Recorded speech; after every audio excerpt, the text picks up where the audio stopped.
CentralValleyTalk.com.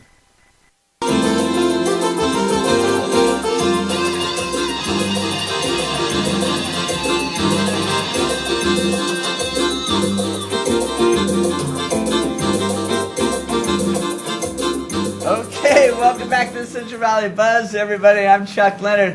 Who's hungry? Let's give away some food right now from Watts Family Barbecue. Let's see. Let's go to CentralValleyTalk.com, go to the Enter to Win tab, and in the subject line, I want you to put BBQ. That stands for barbecue, and if you put that in there, you could win free barbecue chicken sandwich and fries or ribs and fries from our buddies over at Watts Family Barbecue.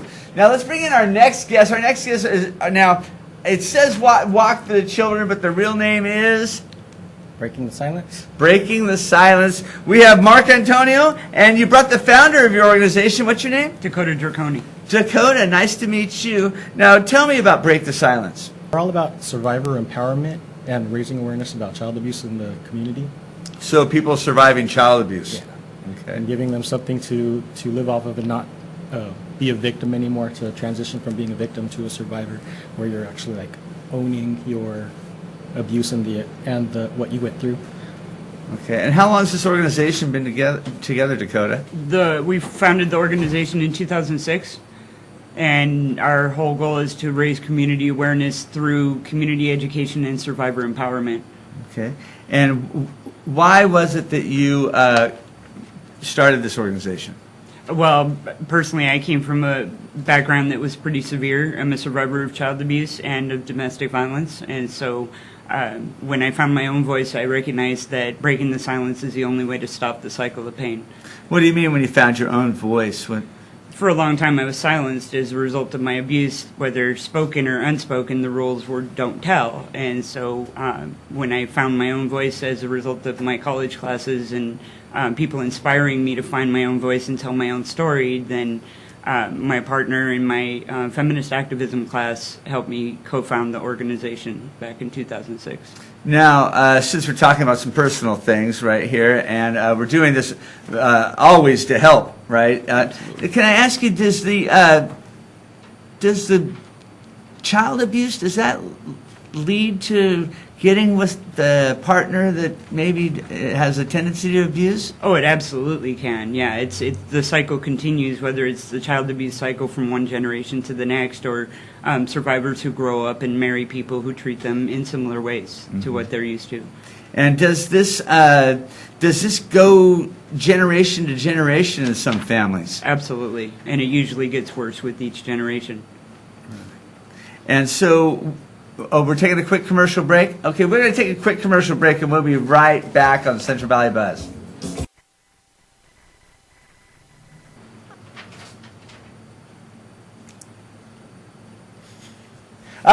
Just kidding. Tony over at KAIL, everything's just fine over here. Let's bring it back to our guest that we had on the segment before. When we had no sound, we have the...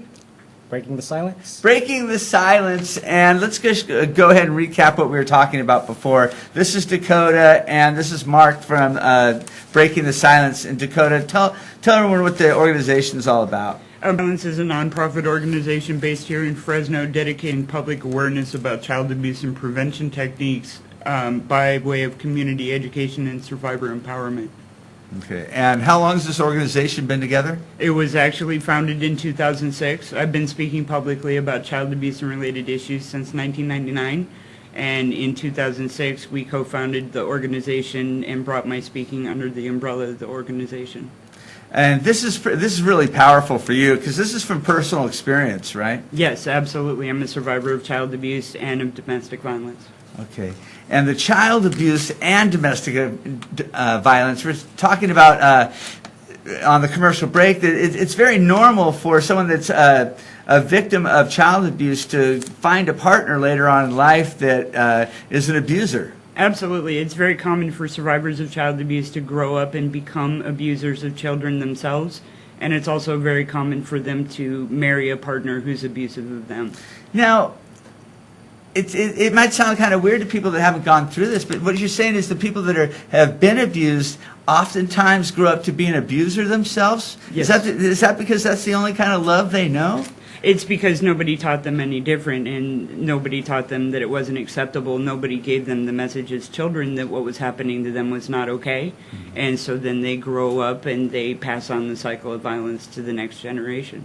So you grew up as an abused child, get into an abusive relationship. What opened your eyes to the whole thing? Actually, my current partner and spouse, I met on the internet while I was still in my first marriage, and she told me I didn't deserve to be abused, and it was this huge revelation to me. Nobody had ever told me that before. So we're talking about all kinds of abuse, not just physical, right? Yes, absolutely. Physical, emotional, sexual. And verbal, right? Yes. And Mark, how did you get involved with this organization? I needed a place to volunteer, and it kind of spoke to me because as a child I grew up in like a safe home. My parents would take in abused children or children that had nowhere to go, that were neglected. We'd provide them with a safe house to stay at until they found another home to go to, or they could go back to their regular home. Being that the abused kids were coming into your home and you were a child yourself, did they open up to you? Yes, some of them, they told us about some of the abuse they had gone through. A lot of it was, most of it was like neglect, like parental neglect.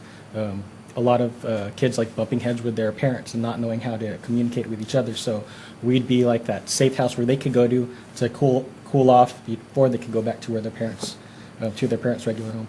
Okay, well, let's talk about this event that you guys have coming up called Walk for the Children. What we're doing with that is we're trying to raise community awareness about child abuse. We're empowering survivors at the same time by doing a candlelight vigil walk.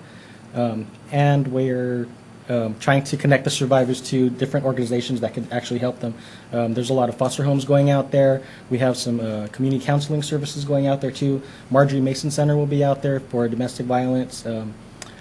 The rape crisis services, they'll be out there to talk about rape crisis and provide support for people over there also. Okay. Where's it going to be, what day and what time? This will be tomorrow night at River Park, and the event runs from 6 p.m. until 8:30 p.m. And how can people get involved? They can just show up. Just show up, no entry fee at all. And what should they expect? What's going to be happening over there? I'll be there. Okay, well that should be enough right there. I'll be there. Dakota, are you going to be there? I will, and we'll also have open microphone for survivors to break their silence if they'd like to. And after the Vigilant Walk, we're going to have a survivor medallion ceremony where we will award survivors who've broken their silence with a medal to say, I survived and I'm proud of it. Do people come out and talk about things like that, these kind of events? I mean, in such a public place like River Park? Absolutely. I mean, we've had our annual child abuse awareness event, which we're having one on Saturday at the First Congregational Church at Van Ness and Yale, just north of Fresno High. We've had that now for 8 years, and we always have open microphone at that, and we have people that come and break their silence, and many people, I have no idea how many have received their survivor medallions and have said that it was a life-changing moment for them. It's got to be one of those sad but happy moments at the same time, right? Bittersweet, Oh, yeah. Absolutely. Yes, awesome.